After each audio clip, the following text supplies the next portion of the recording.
Hello' guys, good afternoon. আজি আমি আহিছোঁ জোনাই ব্ৰহ্মা মোবাইল ষ্ট'ৰত। সিহঁতে মোবাইল ল'ব আহিছোঁ। মই নহয়, মোৰ লগৰীয়া এজনৰ কাৰণে মোবাইল লৈ দিবৰ কাৰণে ইয়াত ব্ৰহ্মা মোবাইল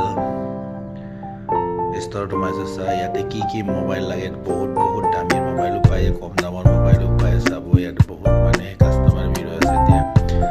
আৰু কি মডেলৰ মোবাইল লাগে আপোনালোকে এই দোকানত আহিলে জোনাই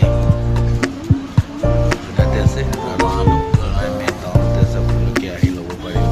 ইয়াতে ডিছকাউণ্ট এটাতো পোৱা যায় আৰু আপোনালোকে যদি কিচিম কোৱালিটিৰে ইয়াতে বস্তু আপোনালোকে আহিব। আৰু তাৰপৰা আমি লৈ মেলি এতিয়া ওলাই আহিলোঁ।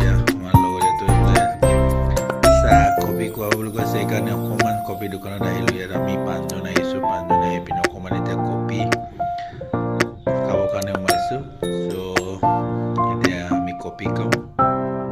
আপোনালোকক ভিডিঅ'টো শ্বৰ্টলি দেখাই দি আছোঁ। যদি মোৰ ফেচটো কোনোবাই যদি লাইক কৰা নাই, লাইক কৰি দিব। ফ'ল' কৰা নাই যদি ফ'ল' কৰি দিব।